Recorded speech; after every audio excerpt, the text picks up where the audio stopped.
Fala pessoas, sejam todos bem-vindos a mais um vídeo aqui no canal do Gessé. A gente vai falar no vídeo de hoje sobre, mais uma vez, observando aí as pré-campanhas, a campanha eleitoral e fazendo uma análise de como dois fatos bem fortes, bem impactantes, eles podem atrapalhar ou não as campanhas do Flávio Bolsonaro ou do Luiz Inácio Lula da Silva.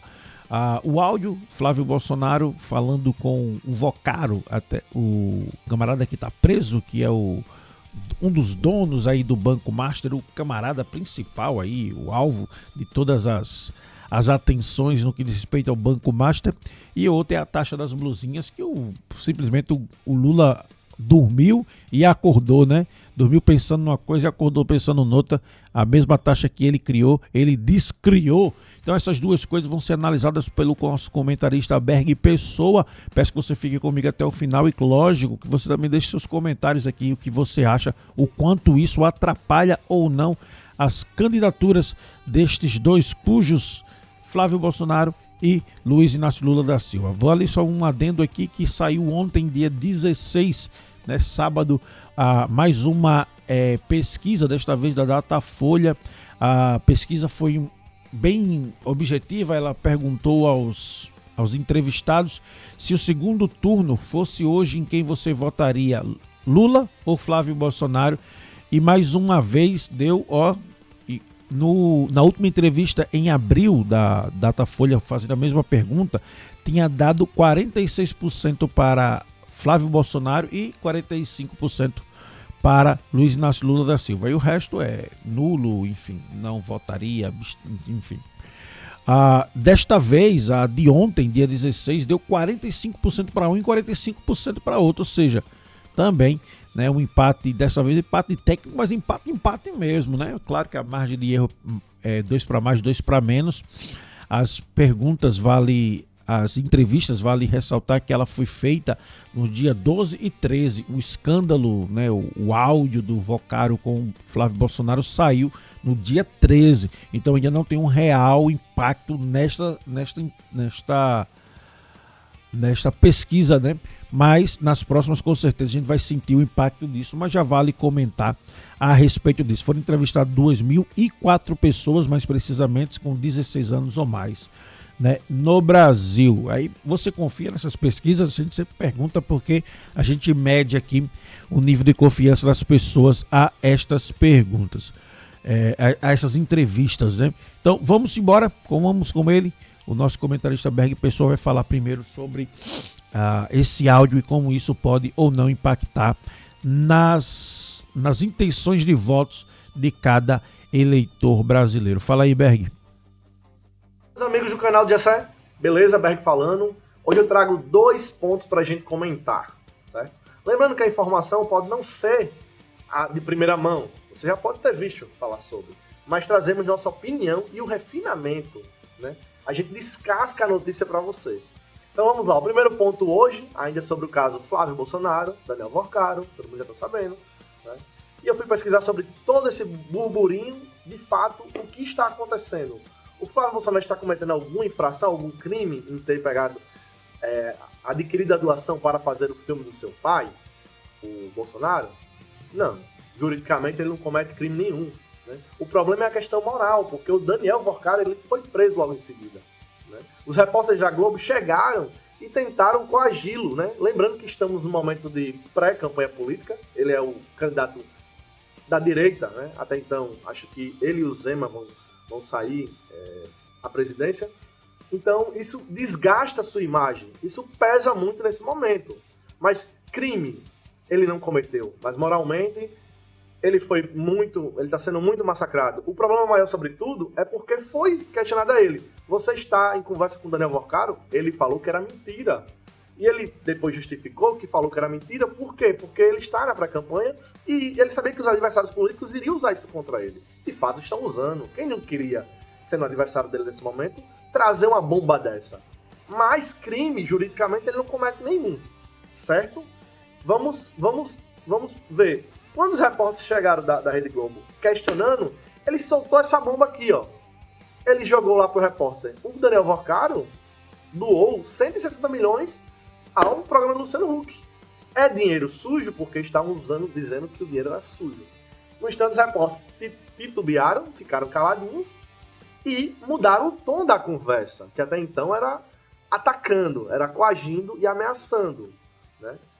Em contrapartida, ele se saiu muito bem, no meu ponto de vista, na situação. Então, ponto para o Flávio Bolsonaro. O impacto disso nos eleitores é que, bem, parte dos eleitores do Flávio Bolsonaro é herdado do seu pai, Jair Bolsonaro, certo? A maioria da parte herdada do Jair Bolsonaro, eles são muito dedicados ao partido, ao político, né, deles, que no caso é o Bolsonaro, né?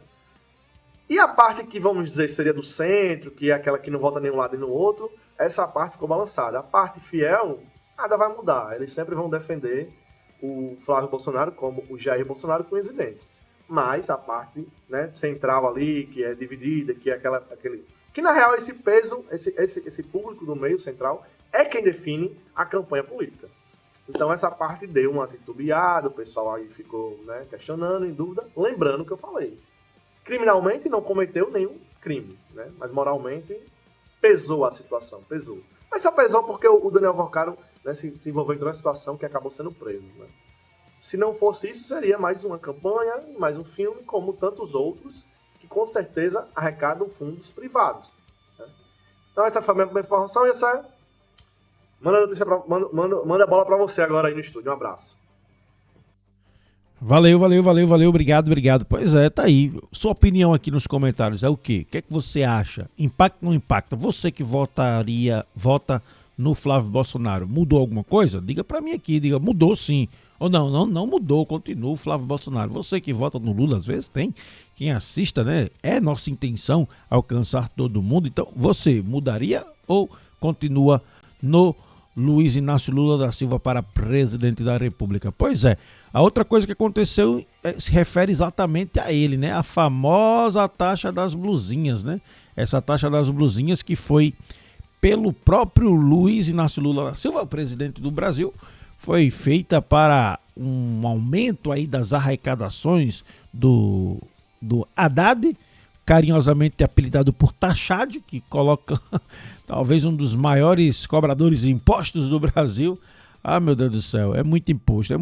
Você acha o que dos tantos impostos no Brasil? Deixe sua opinião aqui embaixo. E sobre essa especificamente, ela foi revogada. Nós temos aqui uma matéria, de olho na matéria, para você entender aí sobre... Vamos reagir, né? Vamos reagir a essa matéria juntos? Vamos lá, vamos entender o que aconteceu com as taxas das blusinhas. As compras online de até $50, o equivalente a cerca de R$250, passam a ter impostos federais zerados.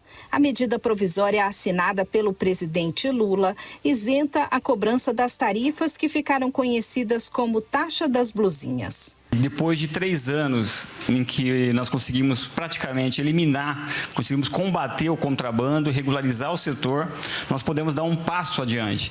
Então, na data de hoje, nós podemos anunciar, temos a satisfação de anunciar que foi zerado a tributação sobre a importação das famosas taxas da blusinha. Ela foi zerada a partir de hoje, presidente. Inclusive, até todas as compras até $50 para pessoas físicas estão com tributo zerado. Então, é um avanço importante, mas lembrando que isso só foi possível depois de um avanço muito significativo para regularizar o setor. O contrabando, que era uma marca presente nesse setor, ele foi eliminado. Agora, um setor regularizado e continuará regular vai poder usufruir dessa isenção, dessa zeragem de tributação sobre esses produtos. A isenção. Eu acho que não, né? Ele fala sobre que o objetivo foi alcançado do contrabando, porque quando o Lula e o Haddad inventou essa taxinha, essa era a justificativa. Não, tem muita gente usando esse artifício para não pagar imposto, para contrabandear. É possível que, sei lá, uma pessoa entre 1.000 ou muito mais de 1.000 que compre, que de fato compre para revender. Mas, pelo amor de Deus, é uma pessoa que compra ali algo relacionado a, sei lá, $100 no máximo, $50 no máximo. Vai fazer diferença em quê? né? Então, assim, eu acho que é um discurso meio fajuto. Agora sim, eles dizem que combateram isso daí, e esse combate deles a isso daí foi com sucesso. Será mesmo? As avenidas paulistas aí, lá em Natal, os camelódromos da Avenida 2 continuam vendendo coisas sem o devido imposto legal, né? Enfim, assim, não tem nada a ver, não. Prejudicou basicamente o brasileiro comum que comprava mais barato, né? Que na época, a pedido do setor, né? Setor varejista brasileiro de roupas, enfim, dessas coisas, foi na pressão lá para cima do Lula, e o Lula pegou e inventou essa taxa aí, que na minha opinião é muito ruim, mas aí fica feio porque ele agora revoga o que ele acreditava, ou seja, mudou de discurso, simplesmente porque está em campanha eleitoral e não consegue nem esconder isso. O Berg também comenta a respeito disso aí, as taxas da blusinha, e eu quero que você participe. Lembra que esse programa é feito pra gente, pra todos nós. Então você pode participar no chat aqui. A gente sempre lê os comentários do dia seguinte. Então deixe sua opinião aqui nos comentários que a gente faz no próximo vídeo a leitura do seu comentário. Tem também como você participar conosco. Chama a gente lá, tem bem aqui embaixo, aqui, ó. Bem aqui embaixo vai ter meu arroba. No de Berg também tem o arroba dele. Você pode entrar em contato conosco aí. Fala, Berg, sobre a taxa da blusinha, o que é que você me diz? Trazendo agora o ponto 2 para hoje, né?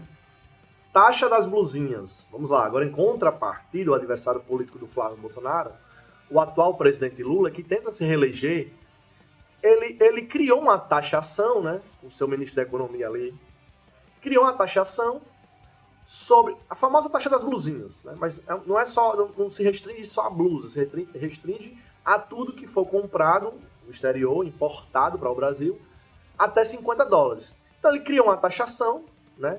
Ele de alguma forma queria arrecadar mais, porque ao meu ver isso é só uma forma de arrecadar mais. Então ele viu que caberia ali uma taxação, ele foi lá e criou a taxa das blusinhas, que na época a primeira-dama Janja falou que não ia impactar a vida das pessoas, que esse preço iria ser repassado para as empresas e não para o consumidor final. Lembrando a frase, não existe almoço grátis. Tudo vai ser repassado para o consumidor final, entendeu? Tudo, preço da exportação, preço da mão de obra que embarcou no navio, enfim, o avião, todo o valor do custo da mercadoria, ele vai ser passado para o consumidor final. Ele não tem um meio termo. Quem paga a conta? Sempre alguém tem que pagar a conta, não existe almoço grátis. Então, enfim, ele criou essa taxação há 2 anos atrás, se eu não me engano, mais ou menos isso, e aí com essa taxação ele agora falou que não gostou muito da taxação. Por que será que ele não gostou da taxação? Talvez eu tenha uma opinião, seja ano eleitoral, a sua imagem política está desgastada, ele está realmente muito, muito abaixo do que ele esperava nas pesquisas. Lembrando que não é qualquer candidato, é o presidente Lula. É uma figura que, no seu primeiro e segundo mandato, ele, enfim, vem com frases que tirou o país do mapa da fome, e, enfim. É uma figura realmente notável, né? Diga-se de passagem.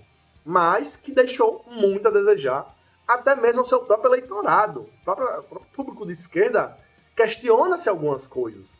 Né? Do mesmo jeito do público fiel do Flávio Bolsonaro, o público fiel do Lula também, o fiel ele não muda, né? Mas o que está ali no meio termo, no central, que votou no Lula, mas aí hoje ele está indeciso, com certeza que vai abalar qualquer informação negativa sobre ele.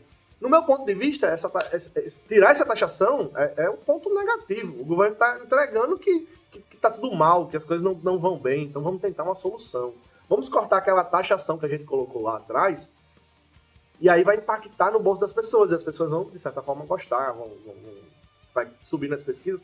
Bem, no meu ponto de vista, isso é um tiro no pé, porque foi uma coisa que você mesmo criou. Agora, se tivesse sido o político anterior, né, o presidente anterior, o Jair Bolsonaro, aí ok, você chega aqui, corta o que Jair Bolsonaro fez, e você traz uma inovação, você traz uma melhoria para a vida das pessoas. Então, todo mundo iria dizer, como o Lula é bom, mas não é o caso. Foi o próprio presidente Lula quem criou essa taxação, e o próprio Lula está tirando, ele está trazendo para você que aquilo não funcionou, não deu certo.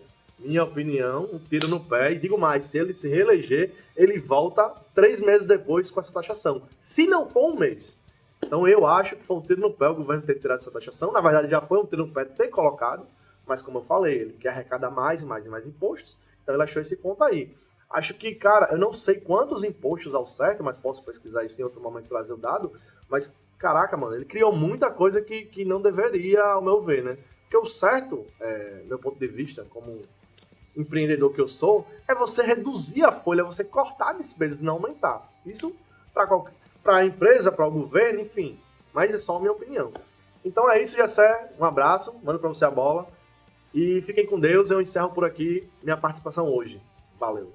Valeu. E agora a sua participação. É você aqui nos comentários, o que é que você acha, o quanto isso impacta ou não nas pré-campanhas, né? Nas pré-campanhas. Não vejo a hora de mudar esse discurso de pré para campanha de fato, né? A gente, talvez, se a gente falar que é campanha, também não muda nada. Eles que não podem dizer que já é campanha, né? Tem toda uma regra, todo um rito aí. Você acha o quê? Impacta ou não impacta? Positivo ou negativo? O que é que você diz sobre o áudio do Flávio Bolsonaro e o pedido dele? É só um financiamento privado e tá tudo bem, vida que segue. Você diz o que das taxas da blusinha? O Lula voltou atrás? Uma ação eleitoreira ou não? Fez o certo? Se arrependeu? Diga aqui tudo isso nos comentários, é importante, quero ouvir a sua participação. No mais, a gente vai ficando por aqui, fica atento porque os próximos programas falaremos ainda mais desse cenário político. Tem o grande dilema do Romeu Zema, viu? Essa semana ainda vamos falar. Romeu Zema que não pensou duas vezes assim que saiu o áudio do Flávio Bolsonaro convocaram, já meteu bronca, né? Depois disse ali que não tem nada de rusga, não tem nada de problema, que tá todo mundo junto. Vamos analisar e como isso impacta. E isso impacta muito negativamente na pré-campanha do então Romeu Zema, que disputa alguns votos ali com a direita, mas houve um desgaste grande por parte dele aí. Vamos ver isso e muito mais nos próximos vídeos. Eu vejo você por aqui. Se você não é inscrito, considere inscrever, deixar o like, é importante. Se puder hypar também, ajuda muito. Tem na lojinha aí umas bandeiras para vender aí. Se você não tem sua bandeira para a Copa, sua camisa de patriota para a Copa ou para simplesmente torcer para o Brasil, tem aí na lojinha no Iotobas. Valeu, um abraço, tamo junto. A gente se vê daqui a pouco com mais um vídeo. Valeu!